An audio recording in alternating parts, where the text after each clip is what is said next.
Bismillahirrahmanirrahim.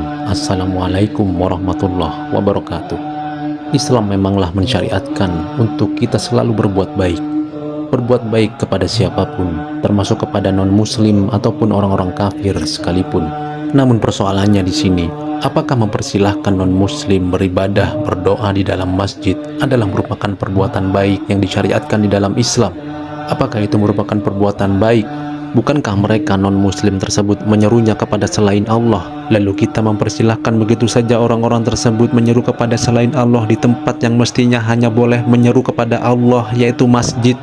Di mana adab kita kepada Allah, teman-teman sekalian? Apakah kita tidak malu di mana tempat yang semestinya kita gunakan hanya untuk menyeru kepada Allah, lalu kita gunakan untuk menyeru kepada selain Allah? Bukankah Allah telah berfirman di dalam Al-Quran, wa annal masajida lillahi fala tad'u ma'allahi akhada, dan sesungguhnya masjid-masjid itu adalah milik Allah, maka janganlah menyembah apapun di dalamnya bersamaan menyembah Allah. Masjid adalah milik Allah, dan janganlah menyeru kepada selain Allah di dalamnya. Tapi kita malah mempersilahkan orang-orang, yaitu para non-muslim tersebut, untuk menyeru kepada selain Allah di dalam masjid. Subhanallah. Jika kita melakukan hal yang menurut kita baik namun ternyata tidak di mata Allah, maka apa gunanya, teman-teman sekalian? Mungkin akan ada yang mengatakan, loh, kan dulu Rasulullah pernah membiarkan kaum Nasrani Najran beribadah di dalam Masjid Nabawi. Lah berarti boleh dong kaum non-muslim beribadah di dalam masjid? Iya, betul teman-teman sekalian. Riwayat tersebut memang ada dan para perawinya pun thiqah.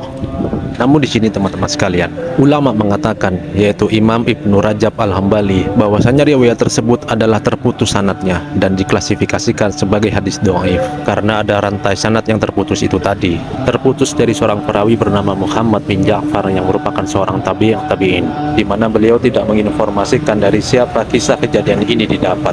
Sementara kejadiannya ada pada saat Rasulullah SAW masih hidup. Jadi disinilah titik terputusnya sanad tersebut, sehingga diklasifikasikan sebagai hadis yang dhaif. Maka dari itu secara pendalilan, hadis ini tidak bisa dijadikan dalil untuk boleh begitu saja mempersilahkan kaum non-muslim beribadah di dalam masjid. Kalaupun kita setuju dan ingin mengikuti hadis tersebut, maka sikap Nabi tersebut adalah kasuistik, teman-teman sekalian. Karena Nabi itu tidak selalu langsung serta-merta melarang begitu saja ketika terjadi perbuatan yang keliru di depannya. Seperti halnya kejadian pada seorang Arab Badui yang datang ke masjid lalu buang air kecil di tembok masjid. Nah, di saat itu para sahabat ingin langsung menegurnya, namun Nabi SAW membiarkannya. Artinya Nabi memberikan uzur kepada Arab Badui tersebut karena ketidaktahuannya. Begitupun yang terjadi pada kaum Nasrani Najran yang begitu saja berdiri untuk beribadah di dalam Masjid Nabawi. Para sahabat saat itu juga ingin langsung hendak menegurnya untuk melarangnya, namun Rasulullah SAW memerintahkan untuk membiarkannya. Nah, bisa jadi pembiaran Nabi ini adalah sebagai adab terhadap tamunya, yaitu kaum Nasrani Najran, atas ketidaktahuannya. Juga ada ulama yang berpendapat, teman-teman sekalian, bahwasanya kebolehan kaum Nasrani Najran untuk sholat di dalam Masjid Nabawi tersebut itu telah dinasakh atau dihapus oleh ayat Al-Quran dalam surah At-Taubah, sebagaimana penjelasan dari Kiai Ahmad Zahro berikut ini. Gimana hukumnya non-muslim beribadah di dalam masjid? Ada ustadz yang menjelaskan bahwa dulu Nabi SAW pernah punya tamu para pendeta dari Najran untuk berdialog dengan Nabi. Setelah itu mereka mau melakukan misa di dalam masjid, sama Nabi dibiarkan saja. Baik. Memang kita harus banyak membaca ya. Kalau baru membaca satu bagian dari ajaran Islam, mungkin ada pendapat begini. Iya, Nabi SAW dalam perjanjian Najran itu memang mengizinkan perjanjian dengan orang Najran ya, membiarkan orang non-muslim ini misa, Nasrani ini misa atau beribadah di masjid.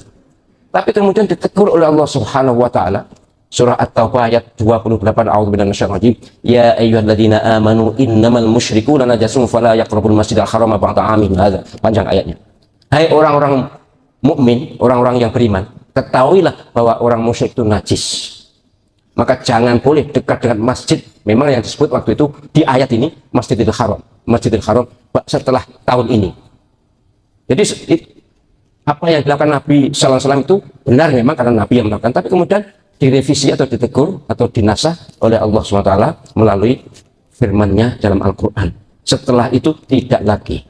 Dan para ulama tafsir dan fikih seluruh dunia menyatakan bahwa walaupun di ayat berbunyi Masjidil Haram, tapi kemudian ini dzikrul juz min iradatil kull, ya, menyebut satu masjid tapi digunakan dimaknai untuk seluruh masjid. Itu. Jadi sejak ayat itu turun tidak lagi boleh. Memang kalau darurat boleh. Mazhab Syafi'i membolehkan darurat itu, ya namanya darurat itu terpaksa. Misal kasus di Bali, saya sering disambati oleh Muslim Bali, gimana kalau larangan non Muslim masuk masjid itu kami susah, Ustaz, karena pejabat-pejabat kami itu hampir semuanya non Muslim. Kalau kami mengadakan acara ngundang mereka kan tidak enak kalau tidak boleh masuk. Jadi kondisi darurat boleh.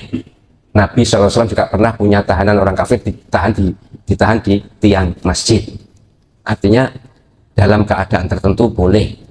Mengapa tidak boleh kalau normal? Ya, satu, kehormatan masjid. Dua, diyakini non muslim itu junub. Ya, non muslim yang sudah tua, yang sudah balik hampir pastilah sudah pernah junub. Pernah mimpi mimpi keluar mani, atau pernah hubungan suami istri, kan berarti junub toh. Walaupun non muslim ya junub namanya. Itu jangankan non muslim, muslim saja juga tidak boleh masuk masjid kalau junub. Jadi jangan tersinggung non muslim. Tapi memang sekali lagi ini soal kehormatan masjid. Kita juga tidak ingin mengganggu tempat ibadah mereka. Tidak usahlah sholat di gereja, itu golek molo. Sholawatan di gereja itu juga cari gara-gara itu.